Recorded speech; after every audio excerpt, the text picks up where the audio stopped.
Bem, muito boa tarde. O meu nome é Nuno Serafim e trabalho na IG Markets, sou responsável da IG Markets em Portugal. Há 3 anos que estamos aqui presentes na Infovalor e todos os anos fazemos uma conferência dedicada à disciplina de investimento.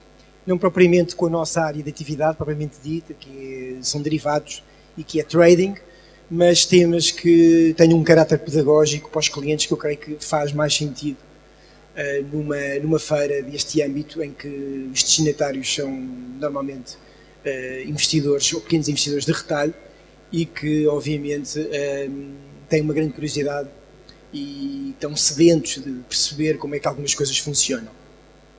À minha direita tenho aqui o Rui Machado, que é especialista em investimentos, foi responsável de uma gestora de patrimónios, de uma gestora de fundos de investimento durante bastante tempo, uma pessoa que colabora connosco de tempos a tempos, e o Pedro Costa Félix, também um nosso amigo e diretor-geral, Managing Director da Blue Crow, que é uma empresa que se dedica precisamente à gestão de investimentos e à gestão de investimentos e a grandes fortunas.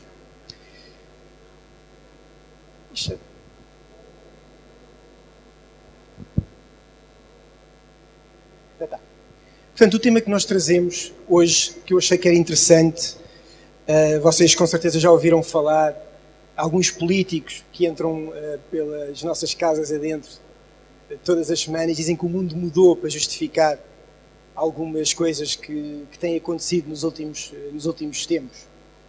Pois na área de investimentos o mundo também mudou. E o mundo não mudou agora, ou seja, a forma de investir hoje em dia, no século XXI, é diferente da forma de investir no século XX. Aliás, eu acho que a forma de investir nos dias de hoje é diferente daquela que teria sucesso há 3 ou 4 anos atrás. E, portanto, aquilo que vamos falar é precisamente porque é que o mundo mudou e porque é que as abordagens relativamente à disciplina de investimento hoje em dia devem ser diferentes. Não dizer-vos como é que devem atuar, mas pelo menos para estarem atentos porque é que as coisas mudaram, porque é que as coisas, de certa forma, tornaram-se mais complexas. Uma verdade que eu acho que é inexorável, não é preciso ser nenhum cientista social para perceber, é que os mercados movem-se mais rapidamente, existe mais volatilidade. Mais volatilidade é sinónimo também de mais risco. Embora o risco seja algo que, se aprendermos a gerir, o possamos transformar numa vantagem. Mas a verdade é que os mercados movem-se amigavelmente de forma mais rápida, portanto, existe mais volatilidade. E porquê é que existe mais volatilidade? Existe mais volatilidade porque existem mais crises. O mundo está em uma constante crise desde há 2, 3 anos. Nós dizemos agora temos uma nova crise. Não. Estamos precisamente a falar da mesma crise de 2008. Ainda estamos a falar de sequelas da crise do subprime. Uma crise que nos afetou, mas começou muito antes. Ou seja, as origens da crise remontam a 2004, 2005, 2006 e a criação de algumas bolhas em algumas classes de ativos que com certeza muitos de vocês já leram, já se informaram acerca de. Porquê é que existem mais crises? Porque os constrangimentos estruturais também são mais evidentes. E quais são esses constrangimentos estruturais? Sobretudo é a alavancagem, é o endividamento. E não é só o endividamento das pessoas, das empresas, é também o endividamento dos Estados. Aliás, se recuarmos e olharmos para aquilo que tem acontecido ultimamente, aquilo que está na ordem do dia é o excesso de endividamento dos Estados, dos países. Portanto, não são só as pessoas, não são só as organizações, as instituições, as empresas que estão mais alavancadas, ou excessivamente alavancadas, são também os Estados, o setor público que está demasiado alavancado. Depois também temos outros fatores técnicos, como a tecnologia, o program trading, fazem com que os mercados sejam mais voláteis. Ou seja, a tecnologia tem-nos permitido muitas coisas. Estava aqui há pouco, eu não tive a oportunidade de assistir, no senhor da Bolsa de Lisboa, da Euronext Lisbon. Hoje em dia um dos grandes negócios das bolsas é vender hosting de servidores a hedge funds o mais próximo possível dos seus servidores para que os trades sejam mais rápidos. Portanto, a tecnologia hoje em dia é uma vantagem. E, portanto, alterou a forma a forma como negociamos, ou a forma como alguém negocia. E, obviamente, isso tem impacto nos preços, isso tem impacto no mercado. Por outro lado, também existem novos produtos mais ou menos complexos, derivados. Enfim, os derivados não são os responsáveis de todos os problemas. Aliás, nesta crise foi muito engraçado, porque em 2008 a culpa era dos ativos tóxicos, que eram derivados que ninguém sabia avaliar, os CDOs. Depois a crise passou para os bancos, que estavam demasiado alavancados. Depois passou para as agências de rating. Há 10 anos atrás o problema era no corporate governance, eram as auditoras que não faziam o seu trabalho. E hoje em dia o problema é dos governos e dos Estados que estão demasiado alavancados. Há sempre um culpado, há sempre um bode expiatório. Eu, na realidade, aliás, contra mim falo, porque nós vendemos derivados e vendemos produtos complexos. Mas o problema não está nos produtos, nem está na sofisticação financeira. Em última análise, a sofisticação financeira é positiva. O problema é aquilo que fazemos com ela, não é? Depois, finalmente, a emergência de novas classes de ativos. Também vamos falar sobre isso muito rapidamente. De facto, existem novas classes de ativos, ou esta nova conjuntura, esta nova estrutura que nos é dada a observar, a nova forma como o mercado se comporta, fez com que emergissem novas classes de ativos. Já vamos ver quais são. Portanto, o mercado está mais volátil, os mercados movem-se mais rapidamente. Em cima temos o gráfico do VIX, que é um índice que foi criado em 1990, meados de 1990, por um senhor chamado Robert Whaley, da Universidade de Duke, que mede a volatilidade do S&P 500. Não vale a pena estar a explicar muito bem como é que isto funciona. É a volatilidade implícita das opções do S&P 500 que estão out of the money, que vencem no mês corrente e no mês seguinte, mas que basicamente nos dá uma medida de risco no mercado. Portanto, quanto mais o VIX é superior, mais volátil está o mercado. Aquilo que nós vemos é que, de facto, se olharem ali para o último terço deste gráfico, nos últimos 4, 5 anos, temos visto volatilidades como nunca tivemos no nosso passado. Depois temos volatilidade em S&P 500, ou seja, como veem, a volatilidade é uma medida de risco, é também um indicador de sentimento de mercado. Quanto mais risco há, mais medo há, e normalmente é muito engraçado porque o VIX ou estas medidas de volatilidade são indicadores contrários, ou seja, quando estão no máximo, quando estão em níveis extremos, querem dizer que o mercado bateu num bottom. E quando vocês veem, de facto, ali até 2005, sempre que o VIX atingiu à volta dos 30 pontos, o mercado infletiu para cima e começou a recuperar. Ali a exceção foi, de facto, em 2008, quando houve a falência de Lehman Brothers, e o VIX chegou aos 87%, e o mercado, aliás, não recuperou nos 30, não recuperou nos 40, não recuperou nos 60, só nos 87 é que podemos dizer que houve ali algum bottom do mercado. Esta é a volatilidade da própria volatilidade, ou seja, apesar do pico do VIX, vocês não sei se repararam, foi em 2008, 87%, a verdade é que a volatilidade bateu um novo recorde agora há 2 meses atrás, em agosto. Portanto, a volatilidade do próprio VIX atingiu 270%, que foi o valor mais alto de sempre. Apesar de a volatilidade não refletida pelo VIX não ter sido a mais elevada, a verdade é que a volatilidade efetiva foi, de facto, a mais elevada nos últimos 3 meses.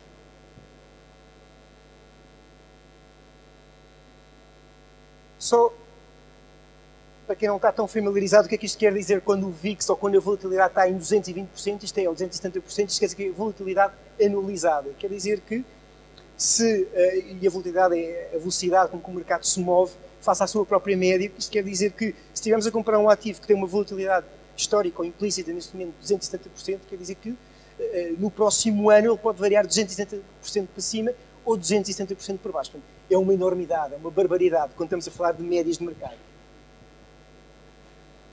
O que é que esta evidência nos trouxe? Ou seja, mercados mais arriscados, mercados mais voláteis, crises mais frequentes. O que é que isso veio trazer? Qual foi a evidência que isso veio trazer? Os investidores refugiarem-se em novas classes de ativos. A classe de ativos, aliás, é uma classe de ativos desde há muito tempo, mas a verdade é que a classe de ativos que tem um comportamento mais espetacular nos últimos 10 anos é o ouro. Ou seja, quando as pessoas refugiam em ouro, quer dizer que há muito pouco, há muito receio, há muito medo no mercado. E, de facto, o comportamento do ouro, aliás, há um mês atingiu 1900, que foi o valor mais elevado de sempre. E, de facto, o medo, o fator risco, a incerteza é, de facto, tão elevada que não existe outra alternativa senão os investidores refugiarem-se em ouro. E, neste aspecto, nós vemos investidores também particulares, aliás, refugiarem-se até em ouro físico, que é um dos negócios emergentes que nós vemos em Portugal, são casas que compram ouro em segunda mão, não é? Portanto, são sinais de crise, são sinais de medo, mas aqui estamos a falar do ouro como ativo financeiro e a verdade é que o ouro tem sido neste caso, uma moeda de refúgio. Não nos podemos esquecer que há 50 anos atrás tínhamos o padrão ouro, as moedas, a emissão da moeda era feita baseada nas reservas de ouro que cada país tinha. Portanto, o ouro acaba por ser uma moeda primária, é um refúgio por excelência. Mas não só, também temos, por exemplo, tudo o que são recursos esgotáveis, como o petróleo, a ter comportamentos absolutamente espetaculares. É verdade que em 2008, 2009, o petróleo atingiu $140, depois baixou para 30, é normalmente um ativo muito volátil, mas a verdade é que é uma matéria esgotável, é um recurso esgotável. E o que vai acontecer com os recursos esgotáveis é que, inexoravelmente, mesmo que nós não queiramos, vão tender para mais infinito, a não ser que tecnologicamente haja aqui um gap que vai ser suprimido e nós consigamos encontrar alternativas, não é, aos combustíveis fósseis. Outra constatação interessante que nós chegamos é que normalmente quando fazíamos gestão de ativos, ou quando fazíamos asset allocation, tínhamos as opções: ativos com risco, ativos com menor risco, e rebalanceávamos. Talvez aqui depois o Rui e o Pedro vão falar disto mais especificamente, portanto eu não vou perder muito tempo com isso ao nível do asset allocation, considerando a idade da pessoa, considerando os objetivos de retorno de cada investidor, alocavam-se as coisas basicamente entre duas grandes classes de ativos: ações, ativo com risco, obrigações, ativo sem risco. O que nós temos ali em cima é o gráfico das obrigações de Tesouro de Dívida Pública Portuguesa, maturidades de 10 anos, e aquilo que vemos, aquilo é o gráfico do preço, não é o gráfico da yield. O gráfico da yield tem um comportamento completamente assimétrico a este, e aquilo que vemos é que, vejam, as obrigações de Tesouro portuguesas há pouco mais de um ano negociavam 100% acima, no seu valor nominal, ou até ligeiramente acima, e hoje em dia os 10 anos negociam, até tenho dificuldade, são 50%, 60%. Não é? Portanto, aquilo que era um ativo sem risco, hoje em dia caiu 50%. Portanto, as obrigações não são, hoje em dia, um ativo sem risco. Aliás, à luz das últimas notícias, de ontem e de ontem, vocês viram o que aconteceu, todos os detentores que tinham dívida pública grega vão ter um haircut de 50%. Portanto, quando estamos a falar de dívida pública, isto é um evento absolutamente único, histórico. É algo que nunca, não é muito normal acontecer. Portanto, as obrigações de tesouro, está ali o gráfico das obrigações portuguesas, mas podíamos ir buscar outras tantas, tirando o Bund e os Treasuries, todas têm sofrido, podíamos pôr espanholas, italianas, enfim, até outras dívidas soberanas, e o comportamento seria similar, ou seja, tendência negativa, embora não com a amplitude que as obrigações de tesouro do governo português tiveram. Por outro lado, temos as ações. Todos nós fomos ensinados, todos nós que trabalhamos nesta área, que as ações sempre foram um ativo que oferece maior retorno em termos de médias históricas ou de observações históricas mais longas, que normalmente dizia-se 10%, mas se olharmos ali para o Dow Jones, embora não seja o índice que eu acho que é o melhor proxy do mercado no mundo, o S&P 500 provavelmente é melhor, mas temos ali o Dow Jones, que pelo menos é dos mais conhecidos. Ele está nos 10 mil pontos há 10 anos, não é? Com alguma volatilidade, para cima e para baixo, mas na realidade quem investiu há 10 anos numa média de mercado como o Dow Jones, que em princípio agrupará as empresas, maiores empresas, as melhores empresas dos Estados Unidos, não ganhou dinheiro. E por outro lado temos a volatilidade a aumentar, portanto temos o retorno. Se ajustarmos então o retorno face ao risco, então os resultados ainda são mais dramáticos, ainda são piores. Portanto, isto faz-nos pensar um pouco que a alocação tradicional de ativos está completamente ultrapassada, ou pelo menos é algo, é chão que já deu uvas. Aqueles valores são meramente indicativos, mas para uma pessoa que tivesse, sei lá, 30, 40 anos, podia fazer uma alocação de ativos quase metade, ações, obrigações, liquidez, mas a verdade é que se fizermos hoje em dia o que é que constatamos, se fizermos uma alocação ou se fizermos um investimento só baseado nestas duas classes de ativos, não vamos, ou muito dificilmente, vamos ter os objetivos que nos propusemos, porque de facto o mundo mudou.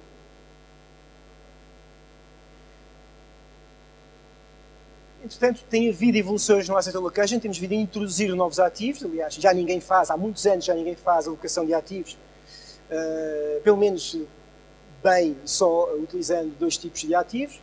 Começámos a introduzir outro tipo de ativos, aqueles ativos que estão a roxo, como commodities, que são normalmente ativos não financeiros, hedge funds. Hoje em dia os hedge funds, apesar de não estarem a viver tempos dourados, a verdade é que hoje em dia grande parte do talento, ou eu diria que a grande maioria do talento de quem gera ativos está no lado dos hedge funds, já não está a gerir fundos, já não está nos bancos, e portanto os hedge funds hoje em dia são uma boa, ou podem se constituir como uma boa alternativa, se olharmos não como uma alternativa de investimento exclusiva, mas se olharmos como mais uma linha na nossa carteira que se constitui como mais uma classe de ativos. O imobiliário também, por exemplo, começou a ser introduzido, sei lá, há cerca de 15, 20 anos na gestão de ativos, embora eu sou muito cauteloso em relação a isso, porque na realidade a maior parte das pessoas normais já têm grande parte do seu investimento na sua própria casa.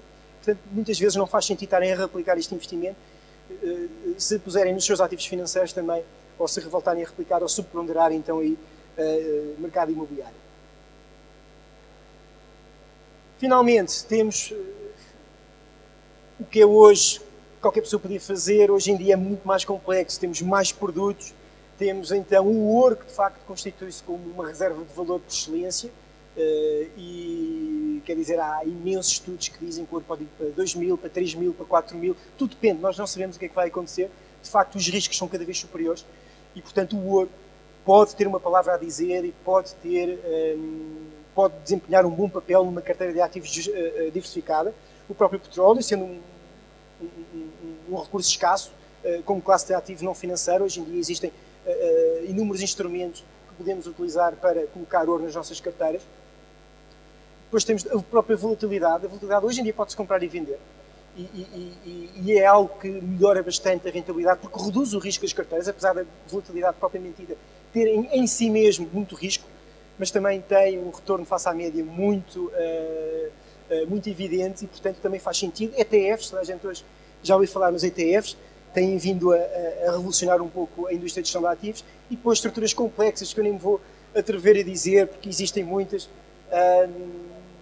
E, enfim, falamos de private equity, estruturados, convertíveis, derivados complexos, até obrigações climáticas, que têm por subjacente o estado do tempo, emissões de carbono, enfim. A complexidade é muita e, portanto, isto faz com que o desafio do investimento é cada vez mais complexo, mas e aquilo que nós costumamos dizer é verdade que é complexo, mas é possível, nós sermos donos do nosso próprio dinheiro e percebermos ou conseguimos falar de igual para igual com um profissional e discutir com ele, porque há aqui muitas vezes profissionais não acertam muito mais do que os clientes que são amadores ou que não são profissionais, mas que são bem informados. Isto é uma atividade intelectualmente muito estimulante e, de facto, a gente olhar para a nossa carteira, para a nossa poupança e definir objetivos para ela é algo que deve ser levado a sério. Deve ser levado a sério, muitas vezes, com a ajuda de profissionais, como é óbvio, mas é um desafio que nós devemos tomar como nosso e não delegar. Quanto muito devemos partilhá-lo. Ainda faz sentido fazer asset allocation? Claro que faz, ou seja, as coisas estão muito mais complexas, sim, mas nós estamos a dizer agora é uma boa altura para investir em ouro, é muito difícil, o market timing é muito difícil dizer quando é que é a altura exata, a altura correta para investir em ouro. Por isso é que vale a pena termos alguém que nos ajude a fazer um footprint completo dos ativos que estão disponíveis e fazer as alocações e fazer os rebalanceamentos de tempo a tempo. Agora, a verdade é que temos que fazer, se calhar, mais rebalanceamentos, porque há mais volatilidade, há mais classes de ativos, há fatores técnicos, como aqueles do program trading, os flash crash, que de vez em quando acontecem, e as bolsas caem 10% e ninguém sabe porquê, porque houve um problema técnico, porque houve alguém que se enganou. Temos constrangimentos estruturais, mas isso é algo que tem que ser considerado e tem que ser tido em consideração quando estamos a alocar os nossos ativos, e também temos que ter em consideração que vivemos num mundo em que sucessivamente existem crises, é criada uma bolha, existe uma crise que vai deflacionar essa bolha. Portanto, acaba de haver aqui uma certa ciclicidade das coisas. As crises repetem-se, o crescimento também se repete. Felizmente,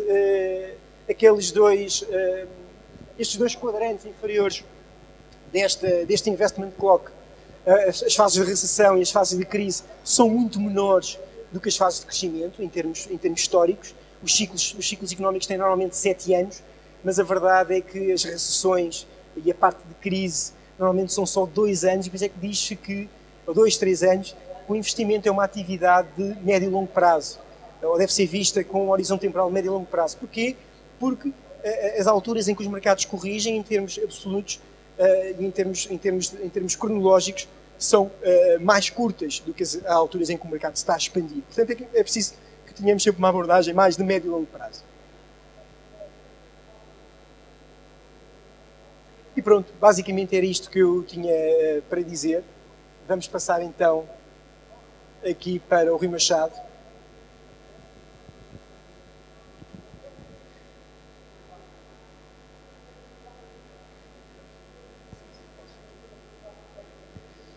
O objetivo disto tudo era, ao fim e ao cabo, para vos alertar que as coisas estão diferentes. As coisas estão mais complexas, mas não são impossíveis de gerir. Têm que ser geridas de forma diferente. Temos que utilizar ferramentas novas e estratégias novas. Temos que estar alertas, temos que estar despertos para os problemas que possam surgir, mas a verdade é que os instrumentos continuam a estar ao nosso alcance e existem pessoas que também nos podem ajudar para atingir os objetivos a que nos propomos. Obrigado. Boa tarde a todos. Antes de mais, obrigado à organização da Infovalor e à IG Market por me convidarem.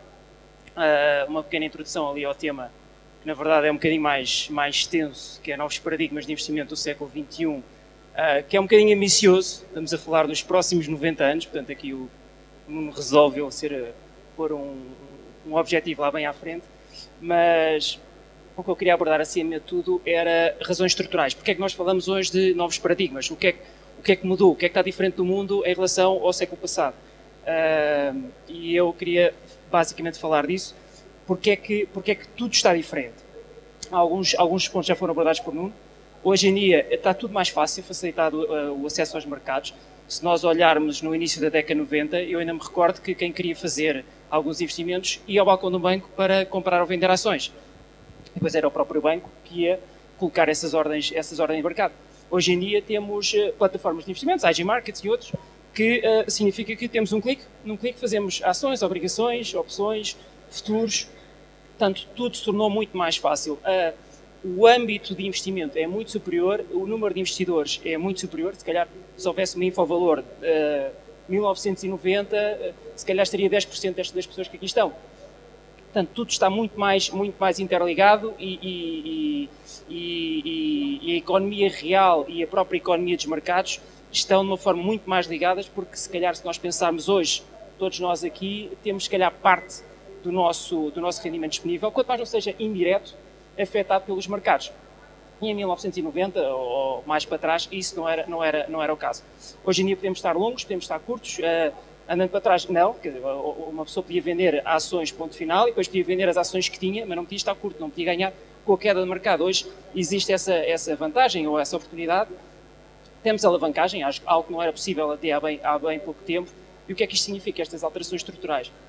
Basicamente que o número de oportunidades aumentou. Claro que também o número de risco aumentou, ou o risco dessas oportunidades aumenta. Portanto, é preciso ter atenção a controlar esse risco e essa volatilidade.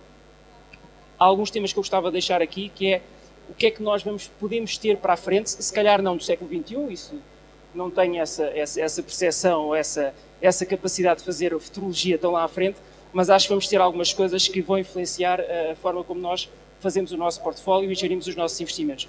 Claramente, tenho a percepção que os níveis de volatilidade, o VIX é o índice considerado o benchmark para a volatilidade, o que é mais utilizado. Há outros, há o VDAX, que é para o DAX, este é basicamente para o mercado acionista norte-americano.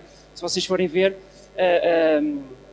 em picos de crise esse VIX tende a subir muito e cada vez mais, olhando para a frente, esses picos são maiores, mas mais importante que esses picos serem maiores, vão durar por mais tempo. E essa é a parte preocupante. É que quando nós compramos hoje uma ação ou uma obrigação, quer que seja, qualquer investimento, a volatilidade vai claramente ser superior e vai durar durante muito mais tempo. E, portanto, é risco e isso traz outra consequência associada para mim, que é o prémio de risco. Eu, se calhar, se queria investir em ações e a minha expectativa é ter um rendimento de 15%, 10% em termos anuais, eu, se calhar, hoje em dia quero mais. Quero mais, pelo menos, em diferenciação em relação ao que é um ativo sem risco. Os gráficos que aqui estão, basicamente, são obrigações norte-americanas e obrigações alemãs, os 2 a 5 anos. E vão ver que há claramente uma subida aqui do prémio de risco, e isto para mim é estrutural. é algo que se vai manter durante mais tempo. Claro que vai haver oportunidades aqui de jogar com este prémio de risco e não significa que vão ser sempre a bater novos picos, mas claramente o investidor hoje em dia vai exigir mais por esse risco. Porquê? A volatilidade é superior, a incerteza é superior, maior número de crises, portanto isso significa sempre que o que era um dado normal, um prémio de risco em que nós estaríamos bem cá abaixo, hoje em dia esse prémio de risco é muito superior e acho que é sustentável e duradouro. Outro paradigma que eu gostava de abordar e que se fala muito pouco hoje em dia, mas que é o impacto da energia. O Nuno falou um bocadinho sobre isso, e é algo que não se fala hoje em dia, portanto se calhar é uma boa altura de se voltar a falar e ter perfeita consciência do impacto que isso possa ter na gestão dos nossos portfólios e na gestão de todas as nossas economias. Na linha vermelha, basicamente, é o PIB dos Estados Unidos, portanto vão ver que claramente tem uma tendência muito crescente, mas as grandes quedas foi com grandes picos da subida do preço do crudo. Não significa para mim que uma subida sustentada que apresenta um grande risco à economia mundial, ou à economia dos Estados Unidos, mas que é o grande barómetro da economia mundial, mas significa que estas subidas muito a pique têm esse forte impacto. As pessoas, as economias, as empresas não estão preparadas para uma recuperação ou para uma subida a pique do preço do petróleo. E, portanto, se nós amanhã tivermos o preço do petróleo a 200, a minha expectativa claramente é que nós vamos sofrer muito mais do que estamos a sofrer hoje em dia, porque não estamos preparados para isso. Tem que haver um ajustamento também por essa via. Globalização, outro dos aspectos que claramente houve uma evolução tremenda nos últimos anos. Eu acho engraçado quando ouço alguns estrategistas ou economistas falarem que a Europa está em recessão, mas os Estados Unidos não. Não acredito, claramente. A probabilidade disso acontecer é claramente muito diminuta. Se nós olharmos para o que era no século passado, a última década do século passado, o que nós tínhamos portanto, isto é a correlação entre os PIBs, crescimentos dos PIBs da Alemanha, Estados Unidos e Japão. Reparem que no século passado havia a possibilidade de uma descorrelação grande entre as economias. O Japão claramente foi a década perdida, portanto não é surpreendente que o Japão tenha tido uma correlação negativa com as outras duas principais economias mundiais, mas olhando já para a frente, reparem que essa correlação subiu estrondosamente, passou basicamente de 60% a 70%. Portanto, o que é que isto significa? Que basicamente a probabilidade de estas economias estarem descorrelacionadas, para mim, é muito próximo do zero. Portanto, quando se falar na Alemanha, se alguém acredita que a Alemanha está em recessão e que os Estados Unidos não estão em recessão, desconfiem e tenham atenção depois de todos os impactos que isso possa ter na vossa carteira. Naturalmente também, esta relação económica traduziu-se também na correlação dos mercados de acionistas.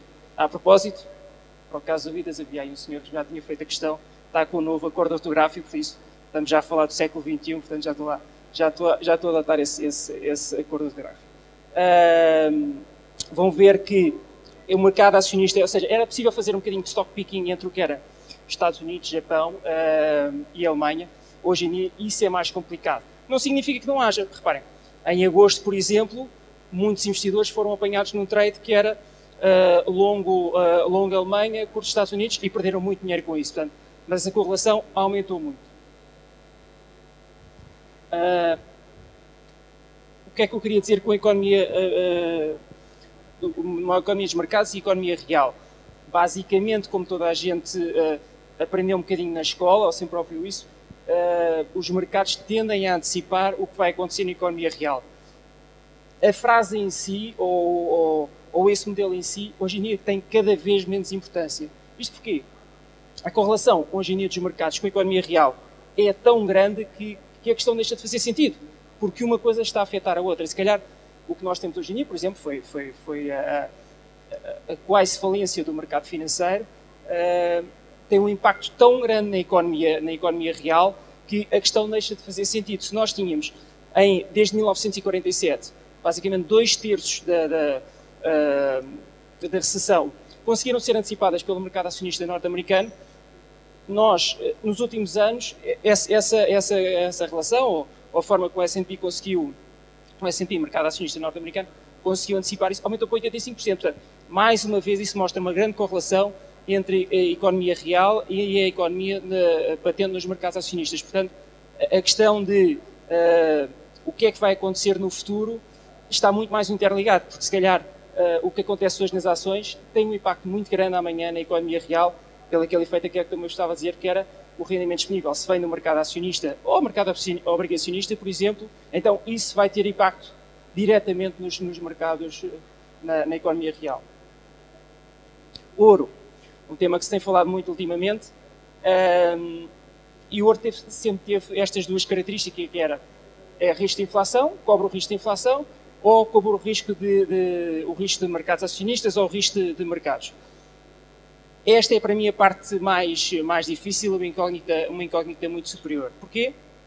Durante muitos anos, se calhar no último século ou metade do século, o ouro deixou de ter... É verdade que o ouro até 1930, 1940, tinha uma relação muito grande com a inflação. Ou seja, se tinha uma grama de ouro e comprava, por suposto, um café com essa grama de ouro em 1910, em 1930, eu com essa grama de ouro continuava a comprar esse café. Essa relação perdeu-se durante muito tempo, perdeu-se basicamente por perto de 40 anos, e esse foi um argumento para os bulls do ouro dizerem que, atenção, que o ouro está muito subvalorizado, porque essa relação perdeu-se e o ouro devia estar muito mais lá em cima. O problema é que essa relação já foi ajustada e hoje em dia o preço do ouro ajustado pela inflação está fair value. E eu não antecipo que haja aí grandes alterações. O ouro também tem um problema, quanto a mim, que é a economia real não há essa flutuação, ou seja, o ouro teve uma enorme volatilidade neste período, mas a verdade é que a economia real, o ouro teve até um decrescimento. Porquê? Porque cada vez nós menos utilizamos ouro, menos precisamos ou menos usamos joias, portanto os grandes consumidores é a Índia e a China, mas o crescimento que eles tiveram e face ao decrescimento das economias desenvolvidas não compensou para esse aumento da procura. Mas, se eu tiver ouro e se nada acontecer ao preço do ouro, eu estou a perder necessariamente dinheiro, porque eu para ter esse ouro, eu tenho um custo de armazenamento, não para ter no bolso, mas se eu tiver uma grande quantidade de ouro, eu tenho que alugar um armazém para ter esse ouro. Portanto, o ouro em si, se nada acontecer ao preço do ouro, naturalmente o ouro perde dinheiro.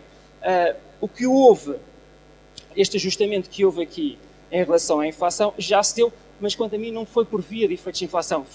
Essa foi uma razão, uma justificação para esta subida, mas a verdade, o que aconteceu? Esta subida foi risco de colapso do sistema financeiro e, portanto, refúgio. Hoje em dia, houve um ajustamento tão grande do ouro que eu tenho dificuldades em pensar que o ouro vai ser novamente uma moeda de refúgio ou que tenha um upside, tem um upside muito grande em relação a isso, mas veremos daqui a algum tempo. Portanto, eu não daria muita importância ao ouro como forma de investimento. O que é que acontece? Eu introduzi este slide basicamente para introduzir o próximo, que é os mercados hoje em dia são muito voláteis e a relação entre que são os resultados ou as estimativas de resultados não se alteram da mesma proporção. Porquê? Porque os analistas, quando fazem a análise de uma empresa, demoram mais tempo a fazer essa análise e parece à partida que o mercado negocia muito mais em momentum, não está a negociar com base em valorizações. E será que é tanto assim? É verdade que em alturas de maior stress, isto tem a ver um bocadinho com a psicologia humana, que eu acho que faz sempre falta a análise no que é analisar toda uma carteira de portfólios, o ser humano tem tendência a extremar posições. Quando estamos na modo baixo, nós achamos que o mundo vai acabar. Quando estamos lá em cima, nós achamos que o céu é o limite. E, portanto, é isso que acontece. Acontece em 2009, 2010. O que é que nós achamos? Achamos aqui que, basicamente, o mundo vai acabar e as economias reais vão todas lá para baixo e, portanto, a partir daí nós não vamos ter mais crescimento. O que aconteceu foi exatamente o contrário. Nós baixamos tanto as estimativas que as estimativas foi lá para cima. Portanto, isto é tudo... as valorizações ou as estimativas não explicam todos os movimentos, explicam grande parte dos movimentos. Portanto, a parte de momentum do mercado é muito importante, mas existe outra parte que é valorizações. Valorizações importam, sim ou não? E este era o gráfico que eu queria introduzir, que era para quem negocia com base em momentum. E momento, basicamente, é se o mercado está a subir, eu vou comprar, se o mercado está a cair, eu vou vender. Se calhar funciona em grande parte das vezes, mas não funciona em todos os ambientes de mercado. O que nós vamos ver aqui Na linha vermelha, basicamente, uma linha de valorizações, e as valorizações, durante muito tempo, há espaços do tempo em que não contam. Não contam porque estamos no período de euforia ou período de depressão, até nós chegarmos a um pico. E quais são esses picos? São sempre difíceis de antecipar, porque quando está dentro dos mercados é muito difícil, mas o que nós vemos aqui este é o pico de valorização, é nós acharmos aqui que o mercado vai para o céu, e nós ali embaixo achamos que basicamente que o mercado vai colapsar. Portanto, não é nem tanto ao mar nem tanto à terra, há a questão da valorização. Cuidado com a armadilha de valorização, cuidado com o facto de pensar que as valorizações estão baratas até certo momento, mas numa primeira fase, valorizações contam muito menos que numa fase seguinte, em que já há uma depressão mais acentuada. Outro tema que eu queria lançar, e claramente acho que vai mudar em relação ao que tem acontecido nos últimos tempos, é o prémio de valorização dos Estados Unidos contra a Europa, que tem fortes oscilações, mas vamos ver que em momentos de maior stress, o prémio de valorização dos Estados Unidos significa que os Estados Unidos, normalmente, com o mercado acionista, está mais caro do que o mercado europeu, neste caso, pelo mercado alemão. O que eu acho que vai acontecer é este prémio vai aumentar, ou vai estar mais vezes lá em cima. Porquê? Tivemos agora o exemplo, quer dizer, nós demorámos anos, ou pelo menos um ano, ou vários meses, a resolver esta solução da Grécia, e que não está resolvida. Não, porque estávamos a falar, não há mínimos detalhes sobre essa solução. Apesar do mercado estar empolgado sobre isso, mas ainda hoje se sabe muito pouco. E, portanto, nós temos muitas vezes, é o mercado, a economia norte-americana, quando é preciso resolver, eles põem mão à obra e resolvem. Na Europa, nomeadamente na zona euro, somos 17 a decidir, não decidimos nada, não temos economia comum, não temos governos comuns, portanto, tudo é mais difícil. Isto para mim significa que o desconto da Europa terá que ser superior, porque quando é preciso resolver as coisas, tudo demora muito mais tempo, e portanto, os investidores, na incerteza, não compram. Esta é a parte final que eu queria introduzir, um bocadinho, como já falou, que é a ciclicidade. Parece, a avaliar pela recente movimentos de mercado, o mundo ainda não é desta que vai acabar, parecia que era desta que a economia, todas as economias iam colapsar e as ações iam tender para zero, parece que ainda não é desta, mas o que nós temos é pôr-nos um bocadinho de fora e pensar que tudo isto já aconteceu de alguma forma ou de outra. Este gráfico é muito extenso e, portanto, não é totalmente visível, mas tudo isto é cíclico. Há momentos em que é preciso desligar e ligar o interruptor. Desligar e ligar o interruptor é a parte sempre mais difícil, mas para mostrar que tudo isto é cíclico, tem a ver mais uma vez com a mente humana, nós passamos de uma euforia para a depressão.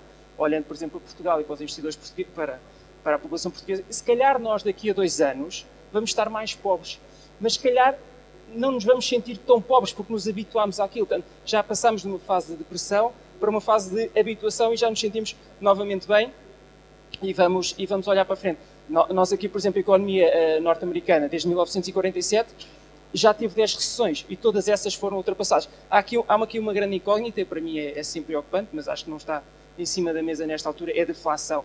Se nós realmente tivermos deflação, pode baralhar aqui um bocadinho as coisas, mas claramente há uma ciclicidade em tudo isto e é essa nota positiva que eu queria também deixar. Isto é patente em tudo, nas obrigações também.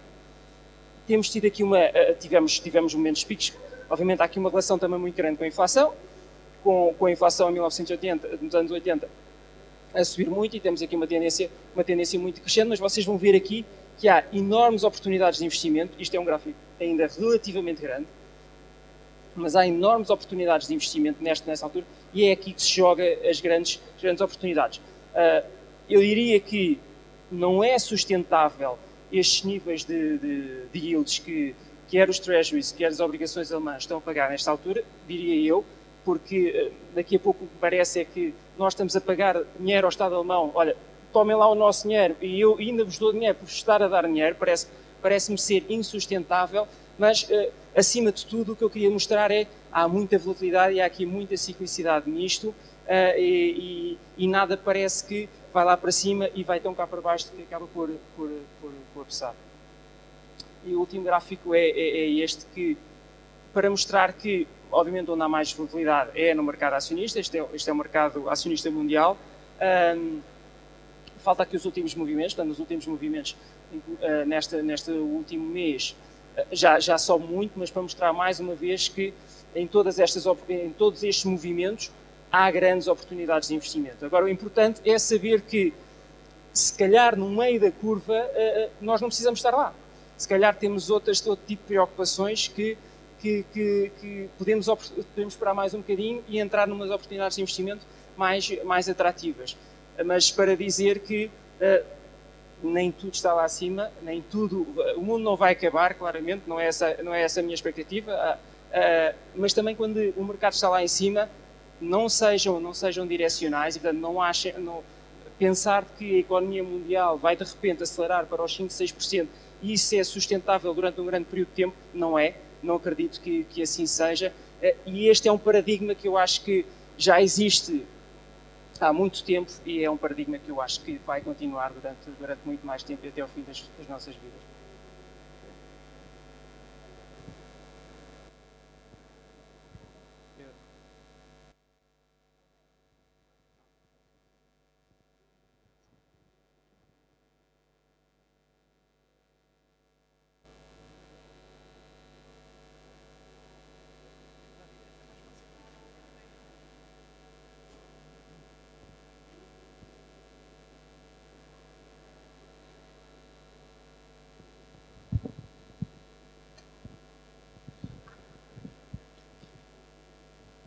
Boa tarde, o meu nome é Pedro Costa Félix e eu sou um dos diretores desta empresa, Managing Partner, e quero agradecer ao Nuno e à AG Partners e a todos vocês por estarem aqui.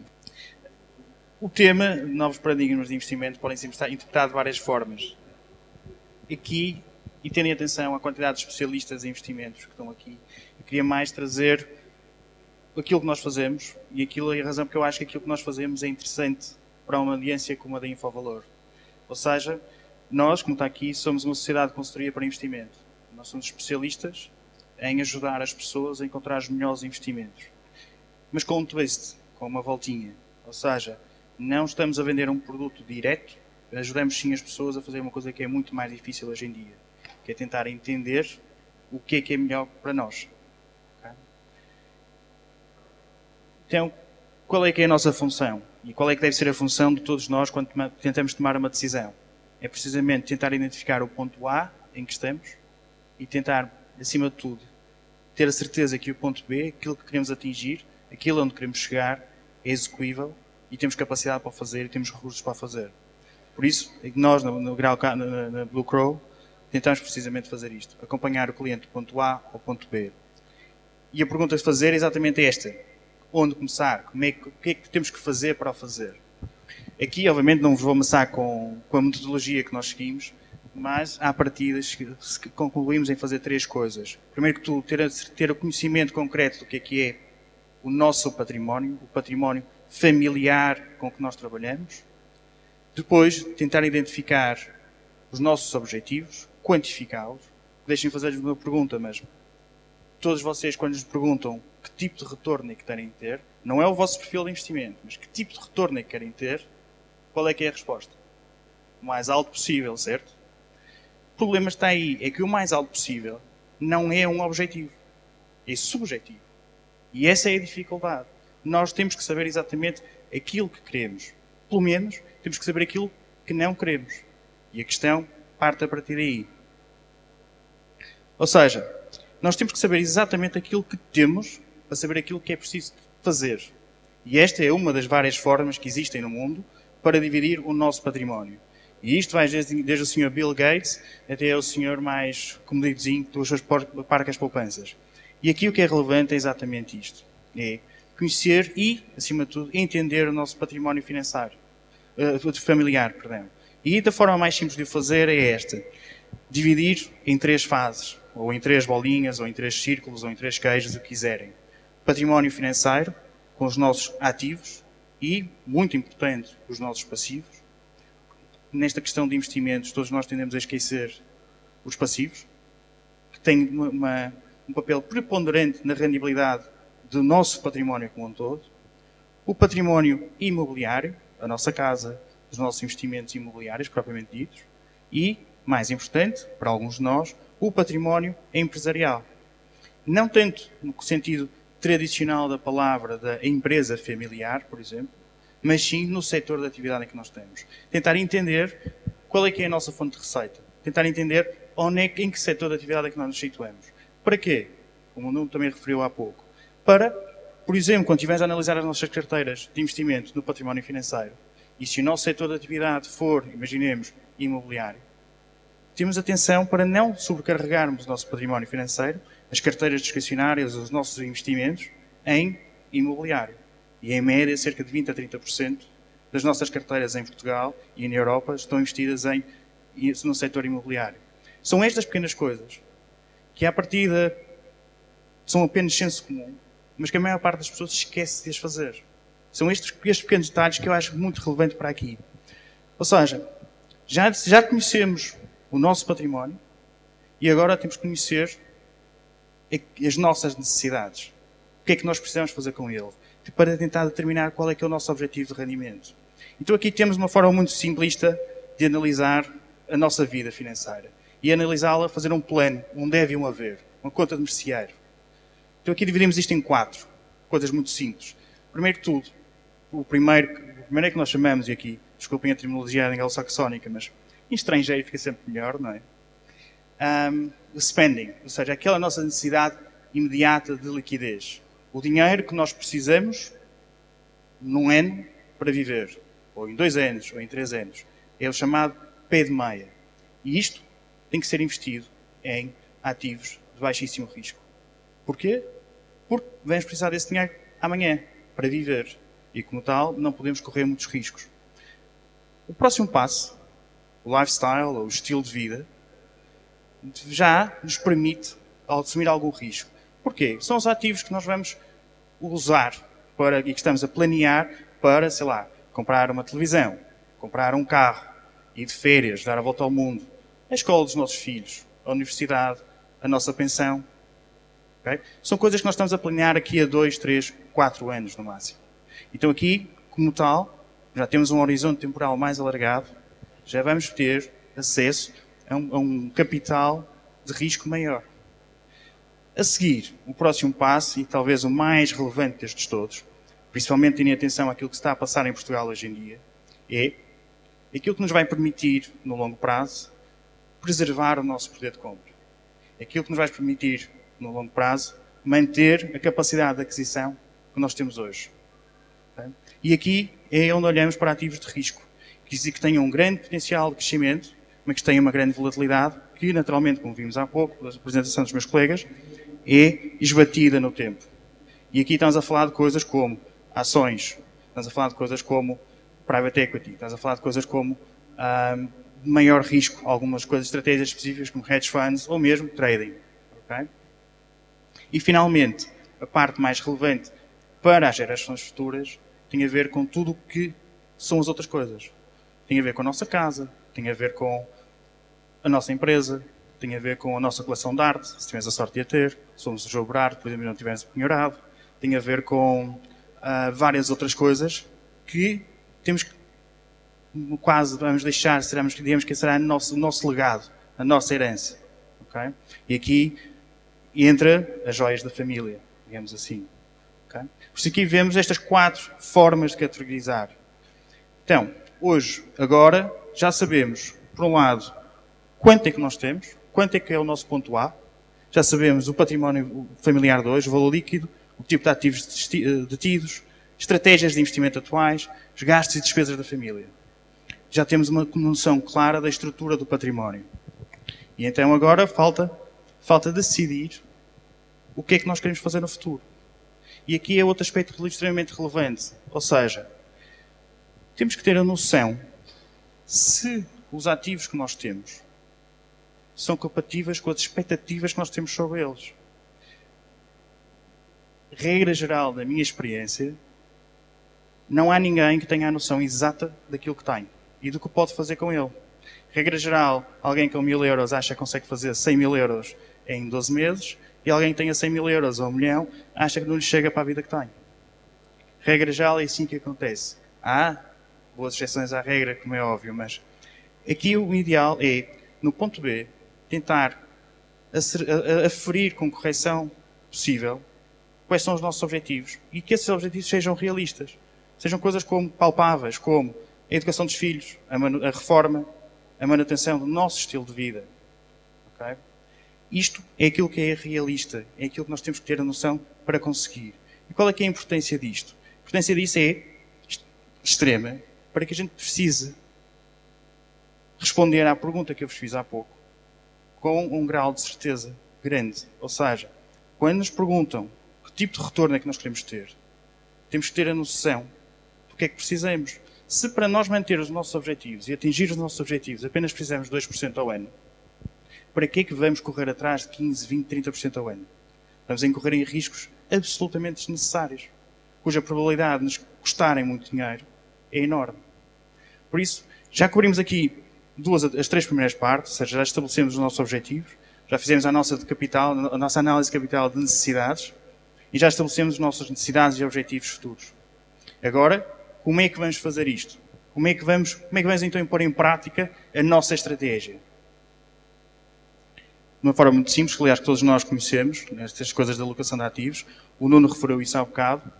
A única diferença aqui que está é, recordam-se, estamos a utilizar exatamente o mesmo gráfico que utilizamos há pouco, a mesma terminologia que utilizamos há pouco, que encaixe é a necessidade de liquidez que nós temos. É a parte mais defensiva. Já agora não sei se querem que explique como é que isto funciona. Ou seja, temos no eixo de baixo, quanto mais longo for, mais risco, mais possibilidade temos de assumir risco. No horizonte temporal, ou ao contrário, as necessidades de liquidez mais próximos de cá. Quanto mais alto tivermos, mais elevado vai ser o retorno, por isso mais a recompensa mais elevada será. Okay? Obviamente, quando estamos ali na bolinha azul clara, o cash, a alocação a cash, tem pouca volatilidade, tem pouco risco, mas consequentemente vai dar pouco retorno. No entanto, consequentemente vamos subindo na escala, vamos obtendo maiores retornos. Vai exigindo claramente um horizonte temporal mais alargado. E é isto que nós estamos a dizer há pouco. A azul são as necessidades de liquidez, a laranja, o amarelo, não sei muito bem que cor é isto, será as nossas necessidades de manutenção do estilo de vida. Estão a ver, já permite alguma maior flexibilidade à frente, maior algum risco, mas ainda temos de ter alguma cautela. A seguir, growth e private equity. Em private investments. Tem a ver com investimentos para a preservação e manutenção do nosso poder de compra. As coisas mais arriscadas, mais de longo prazo. Isto é uma forma de olhar para a mesma coisa. Não queria perder muito tempo aqui, mas o essencial aqui é chamar a atenção para isto. A razão por que nós devemos concentrar as coisas e não tentar correr riscos para além daquilo que são estritamente necessários para nós, prende-se exatamente aqui com estas distribuições. O ideal, nós temos que tentar atingir retornos que sejam execuíveis para nós. Para a nossa carteira ser previsível, para que os nossos objetivos, as nossas expectativas sejam cumpridas. Se nós estamos constantemente a apontar aqui para cima, sem necessidade absolutamente nenhuma, a probabilidade é que nós nunca vamos chegar a lado nenhum. Porque temos os nossos objetivos mal calibrados perante as nossas expectativas. Outra forma de olhar para isto é tentar construir uma carteira de investimentos, e notem, incluindo todo o nosso património, desde o património financeiro, ao património imobiliário e ao património empresarial, que nos permita chegar do ponto A ao ponto B com a menor volatilidade e com o menor risco possível. Porquê? Porque depois de nós termos identificado corretamente os nossos objetivos, a necessidade clara de retorno que temos que obter sobre os nossos ativos, escolher os especialistas, escolher o produto em si, escolher a estratégia, escolher se há ações ou obrigações, torna-se uma tarefa muito mais simples. Já não precisamos andar a correr atrás dos 10, 20, 30, 40% que na nossa rodinha de amigos durante o café ouvimos dizer que conseguimos atingir o ano passado. Mas sim, vamos nos concentrar naquilo que é apenas necessário para nós. Porque já temos total noção daquilo que conseguimos atingir. Por isso aqui é que a parte da seleção do produto, ou do especialista, ou do aconselhamento financeiro que nós temos, é a parte mais simples disto tudo. Porque, como vimos hoje e conseguem ver aqui, não faltam boas oportunidades de investimento, mesmo em momentos de crise que nós temos agora. Com estes produtos complexos ou com produtos mais sofisticados que nós temos, como CFDs e coisas assim para ser semelhantes. Daí que esta é a parte mais simples. E como conclusão, e também não queria tirar mais tempo, o que é que nós temos que fazer?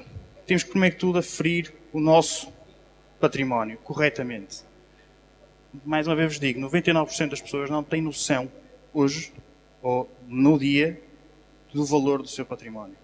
É assim uma coisa aproximada e tal, mas não faz a mínima, a mínima não é a expressão correta, desculpem, mas tem grandes dificuldades de escrever um número, que seja correto. Okay? A seguir, temos que identificar as nossas necessidades, o nosso risco, se é possível correr esse risco ou não, para atingir o retorno que nós precisamos. E depois, outra parte muito importante aqui, temos que ter a noção que os custos que nós incorremos na gestão do nosso património, sejam eles em gestões de comissão, sejam eles em impostos, sejam eles no que for, é preciso ser levado em conta no nosso património. Com estes 3 componentes muito simples, conseguimos identificar um perfil de investimento.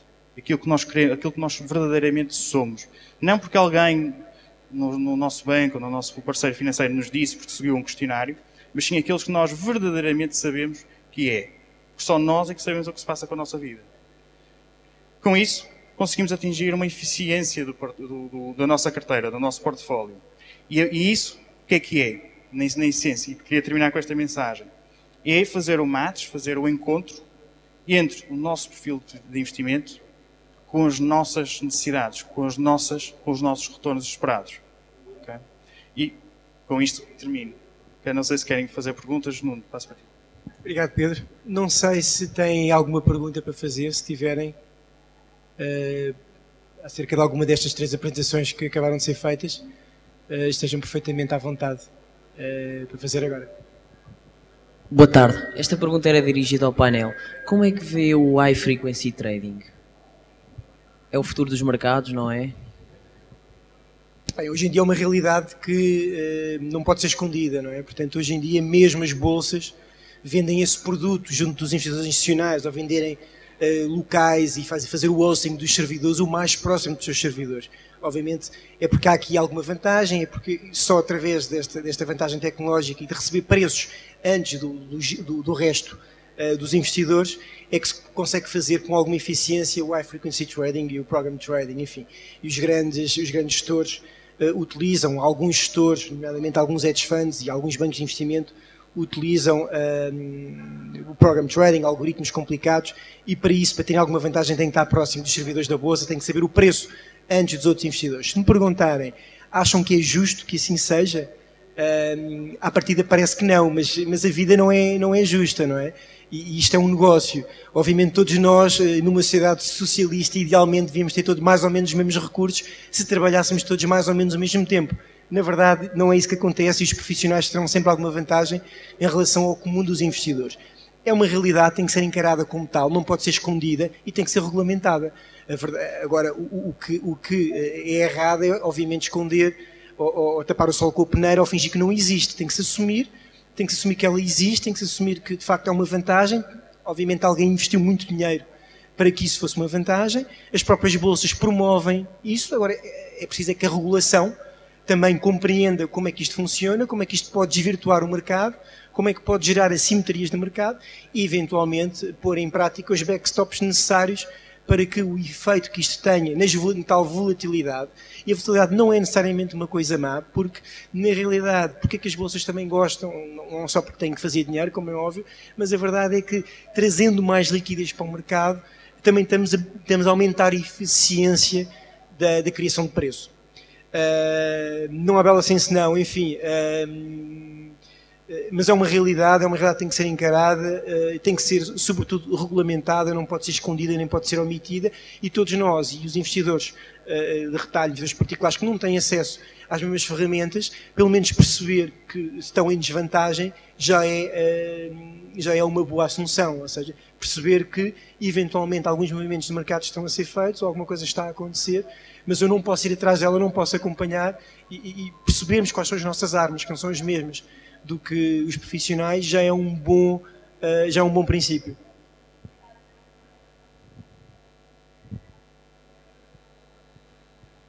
Mais alguma pergunta?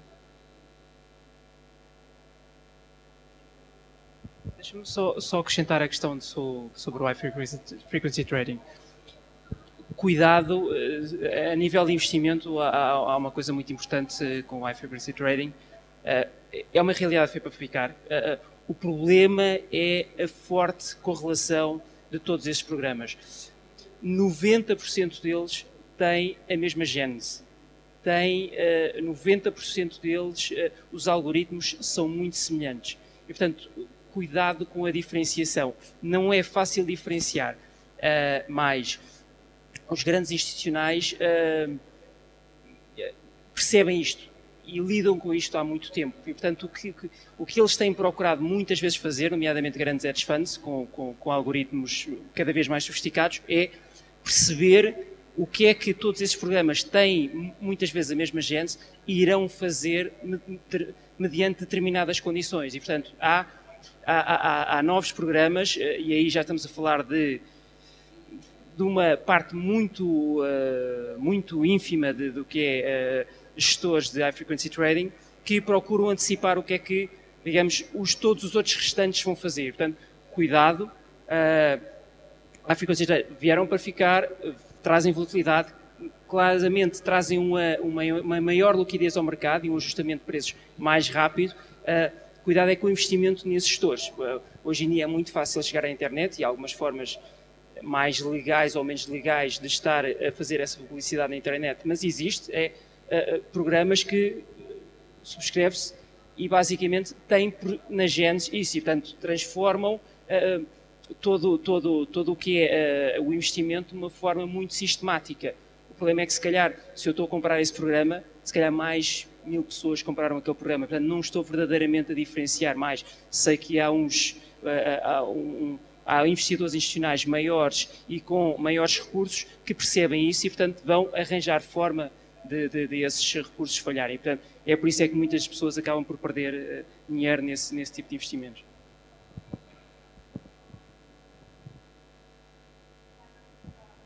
Acho que já estamos atrasados e está ali o Miguel a olhar para mim. Para a próxima. Muito obrigado, então. Foi um prazer ter aqui. Espero que tenha servido para alguma coisa a informação que nós demos. Muito obrigado.